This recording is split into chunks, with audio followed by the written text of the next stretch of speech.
Noun adjective হিসেবে বসে কখন? ওই যে আগে দেখো, তিনটা জিনিস পাশাপাশি বসে, ডিটারমিনার, মডিফায়ার আর হচ্ছে কি হেডওয়ার্ড। তো হেডওয়ার্ডের অপর নাম নাউন আর মডিফায়ারের অপর নাম কি অ্যাডজেক্টিভ। ডিটারমিনারগুলো মডিফায়ার বা অ্যাডজেক্টিভ, কিন্তু এগুলো নির্দিষ্ট করার ক্ষেত্রে বসে। তো লাস্ট যে হেডওয়ার্ড নাউন, এর আগে যত নাউন থাকবে সবগুলো কি হয়ে যাবে? অ্যাডজেক্টিভ। যেমন ধরো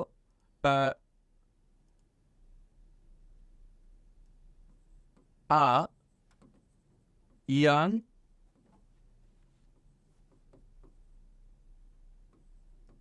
ইংলিশ টিচার। তাহলে টিচারটা কি? হেডওয়ার্ড মানে নাউন। এর আগে যে ইংলিশ আছে, ইংলিশটাও কি একটা নাউন। এই নাউনের আগে যত নাউন থাকবে এগুলো তখন কি হয়ে যাবে? অ্যাডজেক্টিভ। ক্লিয়ার? এখন দেখো, আমি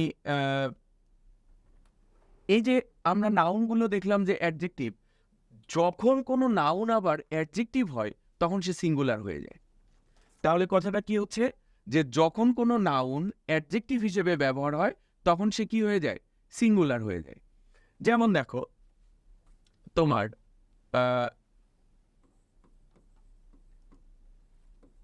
দিস বুক ইজ 10 পেজেস।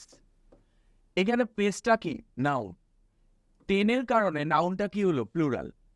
এই নাউনটাই অ্যাডজেক্টিভ হবে যদি এরপরে আর একটা কি থাকে? নাউন থাকে। যেমন দেখো, দিস ইজ আ 10 পেজ বুক। এই বুকটা কি? নাউন। এর আগে এই পেজটাও কি? নাউন, কিন্তু নাউনটা কি হয়ে গেছে? অ্যাডজেক্টিভ।